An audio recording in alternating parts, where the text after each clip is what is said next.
जय हिंद सभी को। उत्कर्ष डिफेंस एकेडमी के यूट्यूब प्लेटफॉर्म पर आप सभी का हार्दिक स्वागत है।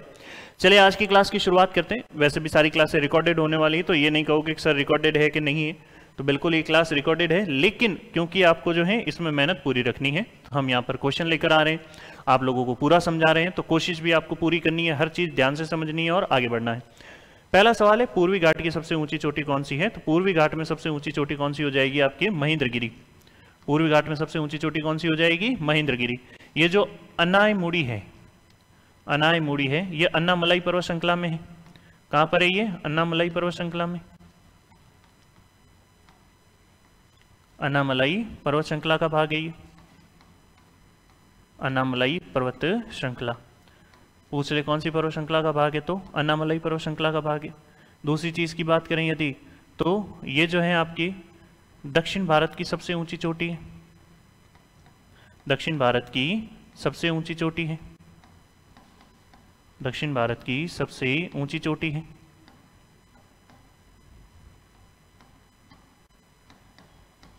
इसके बाद में यदि अपन बात करें तो नेक्स्ट चीज आती है आप लोगों के लिए, और वो आती है कि भाई डोडा बेटा जो है ये नीलगिरी की सबसे ऊंची चोटी है।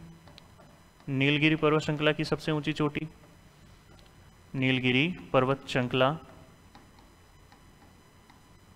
की ऊंची चोटी है। और बात करें यदि डोडा बेटा की, तो इसमें ध्यान देना, ये जो डोडा बेटा है आपकी दक्षिण भारत की सेकंड हाईएस्ट पीक है।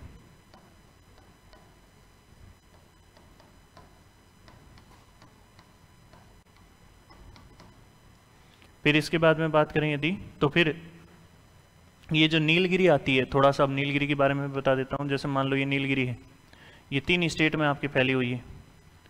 3 स्टेट कौन कौन से हैं? तो 3 स्टेट में नाम आ जाएगा तमिलनाडु, केरल और कर्नाटक। तमिलनाडु, केरल और कर्नाटक। बात करें यदि, तो तमिलनाडु के अंदर ही पड़ती है हाईएस्ट पीक इसकी, और इसका नाम क्या है? डोडा बेटा, डोडा बेटा। और केरल के अंदर पड़ती है silent valley national park, silent valley national park. और कर्नाटक के अंदर जो है इसमें किसका उत्पादन होता है? तो कॉफी का उत्पादन होता है, कॉफी उत्पादन होता है। किसका उत्पादन होता है? कॉफी का उत्पादन होता है। क्लियर है यहाँ तक की बात? और नीलगिरी के बारे में एक और चीज़ ध्यान रखोगे, वो क्या है? इसका सबसे ज़्यादा एक्सटेंशन है तमिलनाडु में, दूसरे नंबर पर ये फैली है केरल में, और तीसरे नंबर पर ये कर्नाटक में। और नीलगिरी जो है, नीलगिरी भारत का प्रथम जैव आरक्षित क्षेत्र है। नीलगिरी भारत का प्रथम जैव आरक्षित क्षेत्र है, जैव आरक्षित क्षेत्र है। भारत का पहला जैव आरक्षित क्षेत्र है। पहली बात तो यही हो गई। दूसरी चीज है कि ये जो नीलगिरी है, यहाँ पर सोलास नामक वन पाए जाते हैं। नीलगिरी में सोलास नामक वन पाए जाते हैं। कौन से? सोलास वन पाए जाते हैं। कौन से वन पाए जाते हैं? तो सोलास नामक वन जो है ये आपकी नीलगिरी में पाए जाते हैं। ठीक है, चलो एक बार फटाफट से जो है इसे अच्छे से देखो।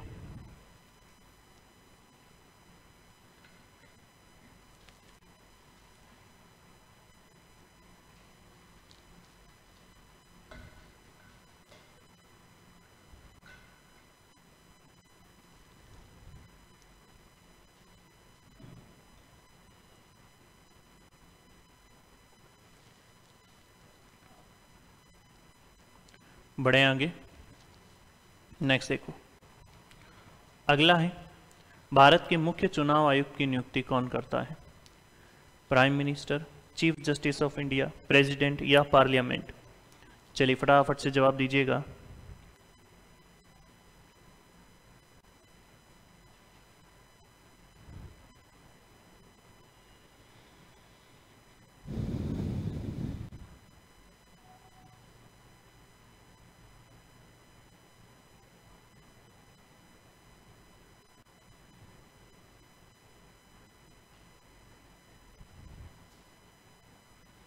Very good.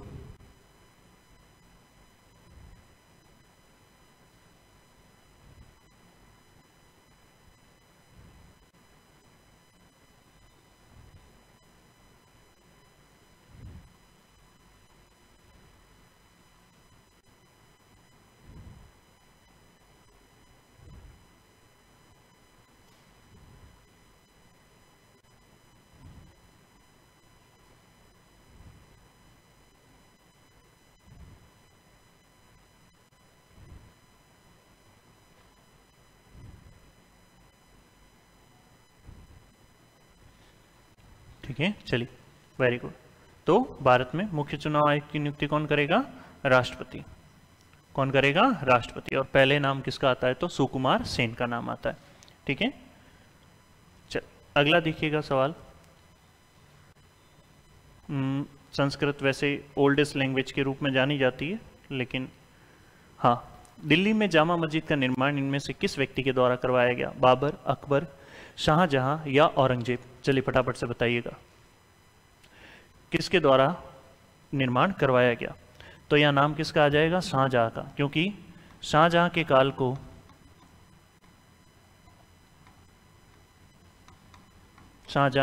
को मुगल स्थापत्य कला का स्वर्णकाल कहते हैं।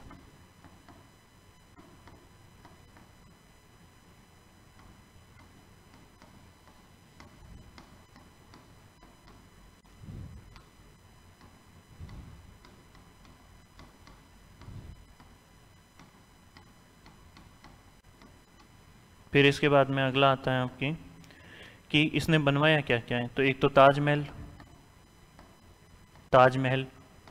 ताजमहल में अगर अपन बात करें तो इसका वास्तुकार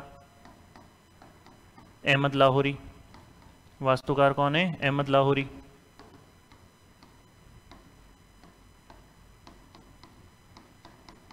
और इसमें मिस्त्री उस्ताद इंशा खां। मिस्त्री कौन? तो उस्ताद इंशा खां। उस्ताद इंशा खां।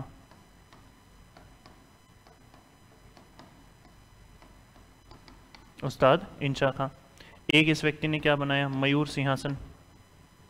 मयूर सिंहासन, या इसे ही अपन क्या कहते हैं? तख्ते ताउस। मयूर सिंहासन, या इसे ही क्या कहते हैं? तख्ते ताउस। तख्ते ताउस।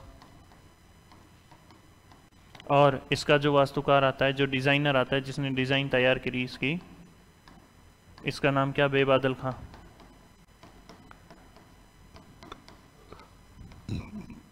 बेबादल खां। इस एक व्यक्ति ने मोती मस्जिद का भी निर्माण करवाया। मोती मस्जिद कौन सी वाली? आगरा वाली। कौन सी वाली? आगरा वाली। क्योंकि दिल्ली में निर्माण कौन करवाएगा? औरंगजेब। दिल्ली में निर्माण कौन करवाएगा? औरंगजेब। तो ये सारी की सारी घटनाक्रम किसकी है? शाहजहां के टाइम पीरियड की है।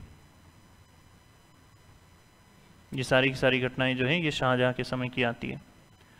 वहीं बात करें अकबर ने, तो अकबर के समय के निर्माण, अकबर के समय जो है हुमायूं के मकबरे का निर्माण हुआ था। ये ध्यान देना, हुमायूं का मकबरा। हुमायूं का मकबरा ये अकबर के समय बना है, और अकबर के समय बनी पहली इमारत है ये। लेकिन ध्यान देना, ये जो हुमायूं का मकबरा है इसको बनवाया किसने था? तो बनवाया था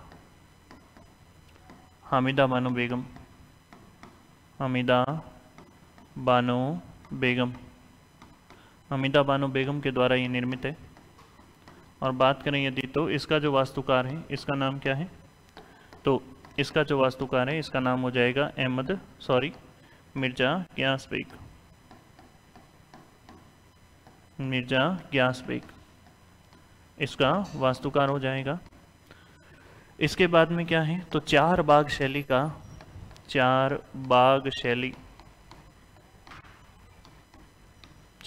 शैली में निर्मित है। कैसी शैली में निर्मित है ये? चार बाग शैली में निर्मित है। 4 गार्डन पैटर्न इसमें यूज में लिया गया है। किसमें? आपके हुमायूं के मकबरे में। एक अकबर के समय क्या बना है? तो अकबर के समय जो है मरियम उजमानी का मकबरा। मरियम उजमानी का मकबरा।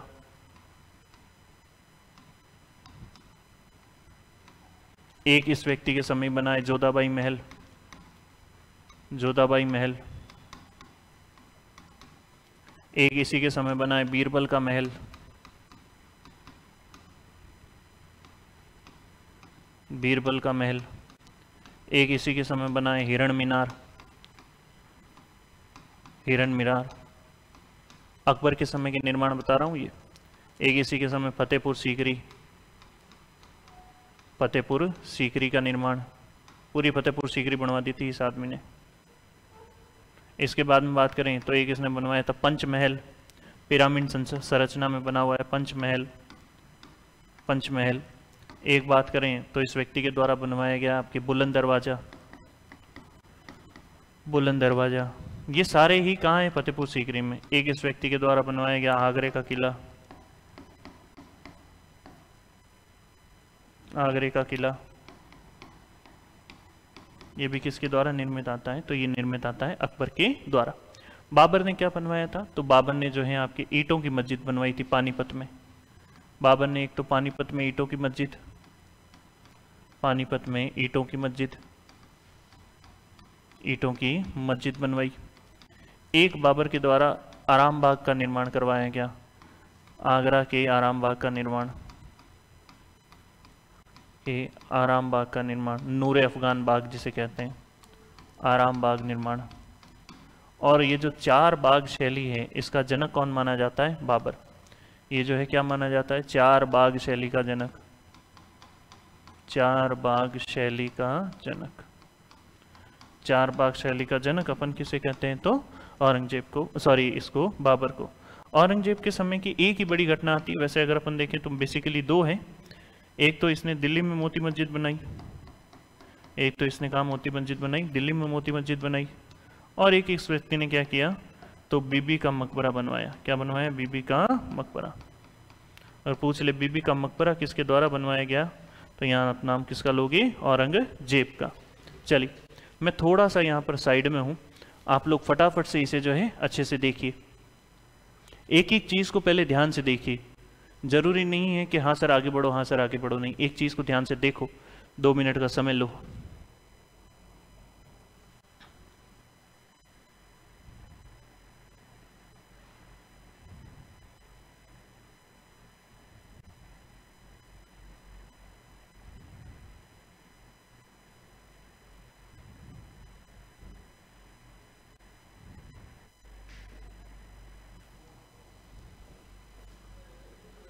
वेरी गुड, बढ़े आगे। मेरे ख्याल से आप लोगों ने जो है अच्छे से देख लिया होगा इसे, एक एक चीज़ को, कि भाई ताकि आगे भी जब भी पूछा जाए कि जोधाबाई महल किसके द्वारा बनवाया गया, पंचमहल कहाँ है, किसके द्वारा बनाया गया, बुलंद दरवाजा किसके द्वारा बनाया गया, फिर इसके बाद में किसका वास्तुकार कौन है, ये भी ध्यान देना। ये जो मयूर सिंहासन है या ये जो तख्ते ताउस है, ये वही है जिसमें कोहिनूर हीरा लगा हुआ था। क्या लगा हुआ था? कोहिनूर हीरा। और इस सिंहासन पर बैठने वाला अंतिम मुगल बादशाह कौन था? तो इस सिंहासन पर बैठने वाला जो अंतिम मुगल शासक आएगा उसका नाम क्या आएगा आपके? मोहम्मद शाह रंगीला। इस पर बैठने वाला अंतिम मुगल बादशाह कौन है? मोहम्मद शाह रंगीला। क्योंकि ईरान का नेपोलियन नादिर शाह जो है इसे अपने साथ ले गया था। ईरान का नेपोलियन, और ईरान के नेपोलियन को अपन क्या कहते हैं? नादिर शाह। वो क्या करता है? इसको अपने साथ लेकर चला जाता है।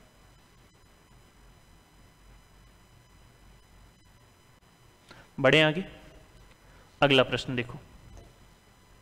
उससे पहले आप सभी के लिए उत्कर्ष की दिवाली धमाका, ट्रिपल धमाका ऑफर में, ये ऑफर आपकी 24 तारीख से लेकर 3 नवंबर तक चलने वाला है। इसके अंदर आपको उत्कर्ष के ऐप में डिफेंस के सभी ऑनलाइन कोर्सेज पे, चाहे वो आर्मी का हो, चाहे वो एनए का हो, चाहे वो टेक्निकल का हो, या फिर मैं बात करूं आपकी जीडी का हो, या फिर मैं बात करूं आपकी तो आपके एनडीए टारगेट हो, चाहे NDA live from studio batch हो, या फिर फाउंडेशन बैच हो, रिकॉर्डेड बैच हो, इन सारे ही बैचेस पे आपको 90% की छूट मिल रही है। साथ ही साथ मैं बात करूं एक्स्ट्रा 3 मंथ्स वैलिडिटी है, और लाइव फ्रॉम क्लासरूम तो है ही है, रिकॉर्डेड बैच भी आपको यहाँ पर साथ में दिए जा रहे हैं।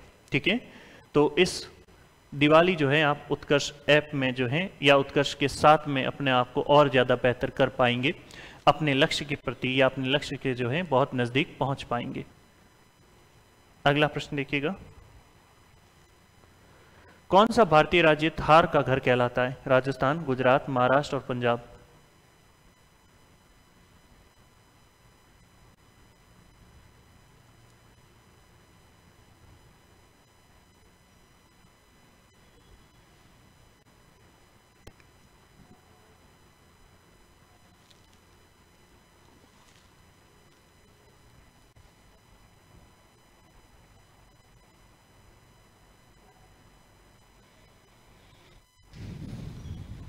Very good. तो यही ध्यान देना कि कौन सा भारतीय राज्य थार मरुस्थल का घर कहलाता है, तो यहाँ वो भारतीय राज्य कौन सा होगा, राजस्थान, क्योंकि राजस्थान के अंदर ही आपके जो है इसे अपन क्या कहते हैं, तो थार का घर कहते हैं। आई बात समझ में, सर्वाधिक विस्तार इसका कहाँ आता है, तो राजस्थान के अंदर ही आता है। और थार के मरुस्थल को अपन क्या कहते हैं, तो विश्व में सर्वाधिक जनसंख्या घनत्व वाला मरुस्थल है ये। लेकिन यही अगर अपन बात करें नोट लगा के, वो ये है कि विश्व में न्यूनतम जनसंख्या घनत्व वाला मरुस्थल कौन सा है, तो विश्व में न्यूनतम जनसंख्या घनत्व वाला मरुस्थल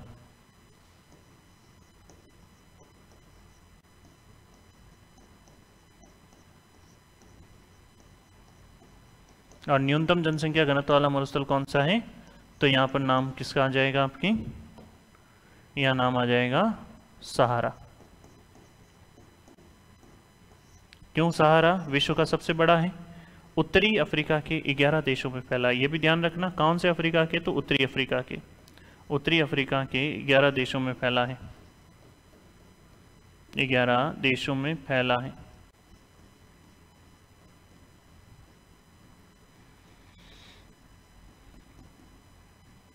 उत्तरी अफ्रीका के 11 देशों में इसका क्या आता है, फैलाव आता है। ठीक है, चल नेक्स्ट है, वर्ष 2023 तक भारत में कितने केंद्र शासित प्रदेश हैं, how many union territories are there in India as of 2023। फटाफट से बताओ भारत में कितने केंद्र शासित प्रदेश हैं। अभी 2023 कहे चाहे 2024 कहे, अभी नया हाल फिलहाल में तो बना है नहीं।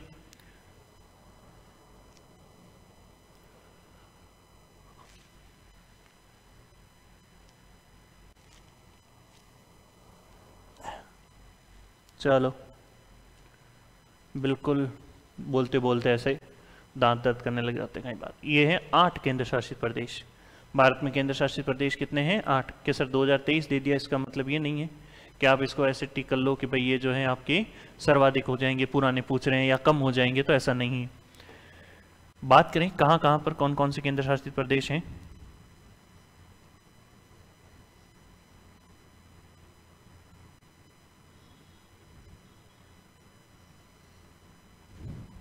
तो इसमें ध्यान देना,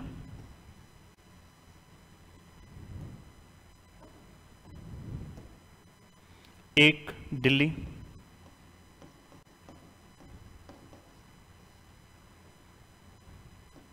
चंडीगढ़, ऊपर की साइड में लद्दाख, जम्मू, दादर नागर और दमन दीव, दादर नागर व दमन दीव, और यहाँ पांडिचेरी, और यह है लक्षद्वीप, और इस तरफ अंडमान एंड निकोबार, अंडमान व निकोबार।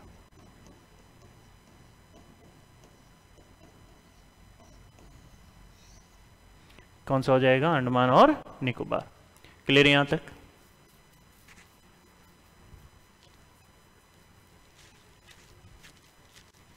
बिल्कुल, वेरी गुड। तो ये भारत में 8 केंद्र शासित प्रदेश हो गए। अगला देखो, मोहिनी अट्टम भारतीय राज्य, किस भारतीय राज्य में उत्पन्न हुआ एक शास्त्रीय नृत्य है। मोहिनी अट्टम जो है ये कौन से भारतीय शास्त्र राज्य से जुड़ा हुआ है, फटाफट से इसका आंसर दो। कौन सा पूछ रहे हैं अपने से, मोहिनी अट्टम।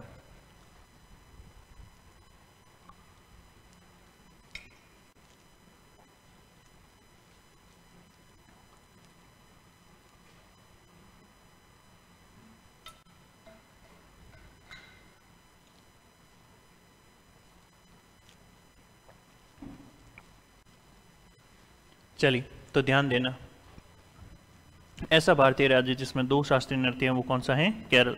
अच्छा, कर्नाटक में जो है शास्त्रीय नृत्य नहीं है, लेकिन कर्नाटक में यशगान फेमस है। क्या फेमस है, यशगान। यशगान है, पटाकुनीता है, पटाकुनीता है, एक आपकी हुलीवेशा है। कौन सा है, हुलीवेशा है, हुली वेशा। ये हुली वेशा कहाँ का फेमस है? तो कर्नाटक का फेमस है। ऐसे ध्यान रखना, अलग अलग जगहें जो हैं इनके अलग अलग क्षेत्र विशेष की अलग अलग चीज़ें प्रसिद्ध है। हाँ बिल्कुल।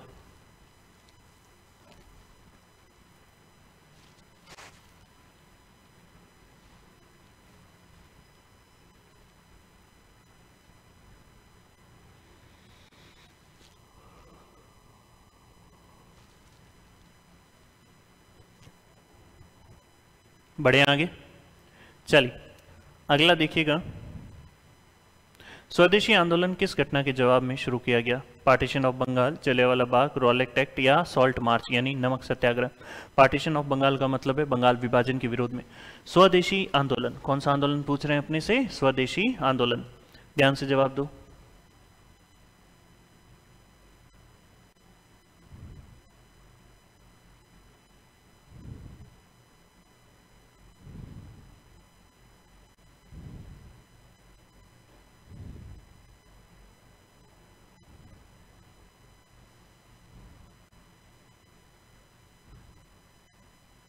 वेरी गुड, शाबाश। अब यही ध्यान देना। बात करें यदि आपके, तो स्वदेशी आंदोलन जो है ये पार्टीशन ऑफ बंगाल यानी बंगाल विभाजन से जुड़ा है, जो कि कब हुआ? 1905 में। वैसे इसकी घोषणा जो है वो 17 जुलाई को हो चुकी थी। इसकी जो घोषणा है वो कब हो चुकी थी? 17 जुलाई को हो चुकी थी, या मैं यूं कहूं कि जुलाई 1905 में हो चुकी थी। लेकिन ये बंगाल विभाजन लागू कब हुआ? तो ये लागू होता है 16 अक्टूबर को। 16 अक्टूबर 1905 को ये लागू होता है। और बात करें यदि, तो इसी के विरोध में ये आंदोलन चला था। और रविंद्रनाथ टैगोर ने अपना एक गीत भी मार्केट में निकाला था। कौन सा गीत लिखा था? आमार सोनार बांग्ला। कौन सा? आमार सोनार बांग्ला। यह आमार सोनार बांग्ला नामक गीत की रचना जो है ये किसके द्वारा की गई? रविंद्रनाथ टैगोर के द्वारा आमार सोनार बांग्ला गीत की रचना की गई। और बात करें यदि, तो ये जो बंगाल विभाजन है इसी दिवस को यानी 16 अक्टूबर को काला दिवस मनाया गया। और रविंद्रनाथ टैगोर के कहने पर इसी दिन रक्षाबंधन दिवस भी मनाया गया। कौन सा? तो रक्षाबंधन दिवस। रक्षाबंधन दिवस भी इसी दिन मनाया गया, काला दिवस भी इसी दिन मनाया गया। आमार सोनार बांग्ला गीत की रचना भी इसी समय की गई। क्लियर है यहाँ तक? बड़े आगे चल। बाकी जलियांवाला बाग हत्याकांड कब हुआ? तो आप कहोगे 13 अप्रैल 1919 को। 13 अप्रैल 1919 को। फिर इसके बाद में अगर आपसे पूछे कि रॉलेट एक्ट कब आया था, तो आप कहोगे सर रॉलेट एक्ट 1919 में आया था। कोई आपसे पूछे कि सॉल्ट मार्च, तो 12 मार्च से 6 अप्रैल 1930। 6 अप्रैल 1930।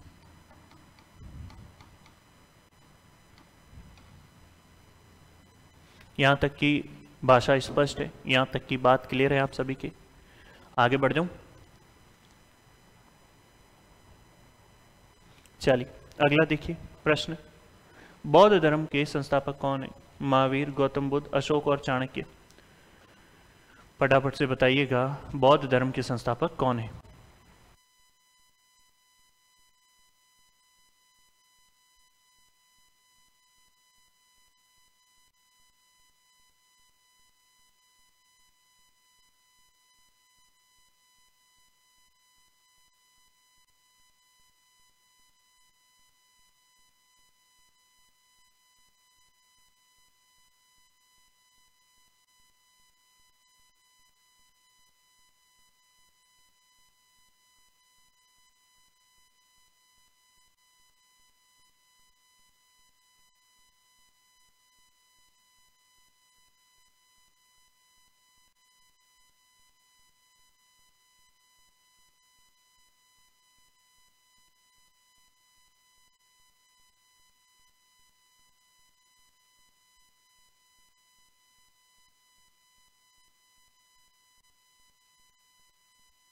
चलिए वेरी गुड। तो बात करें बौद्ध धर्म के संस्थापक की, तो यहाँ नाम किसका आ जाएगा? गौतम बुद्ध का।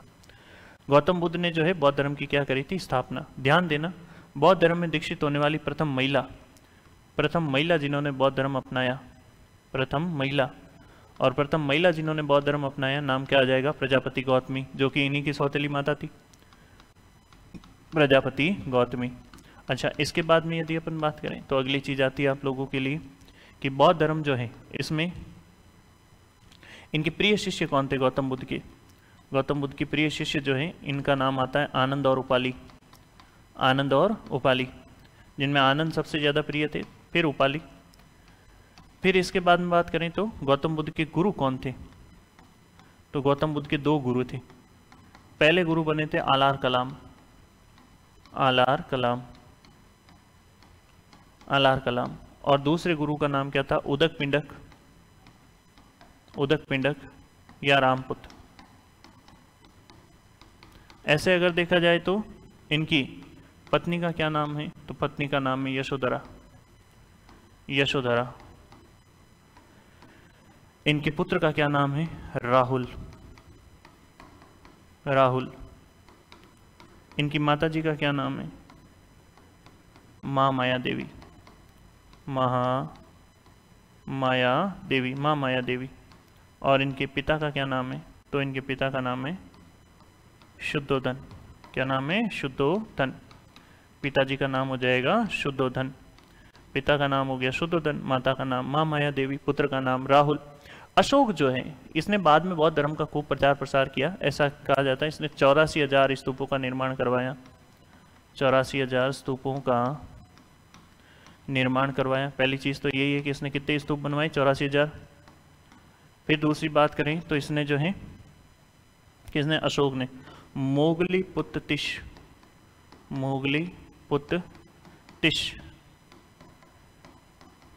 के प्रभाव में आकर या के प्रभाव से बौद्ध धर्म अपनाया। कौन सा धर्म अपनाया? बौद्ध धर्म अपनाया। मोगली पुत्र तिश के प्रभाव में आकर इन्होंने कौन सा धर्म अपना लिया? बौद्ध धर्म अपना लिया। यहां तक की बात स्पष्ट हुई आप सभी की? बिल्कुल। और चाणक्य कौन है? तो चंद्रगुप्त मौर्य के दरबारी विद्वान। चाणक्य कौन है? तो चाणक्य जो है ये चंद्रगुप्त मौर्य के क्या आते हैं? दरबारी विद्वान आते हैं। ये कौन है? तो चंद्रगुप्त मौर्य के पीएम थे एक तरीके से।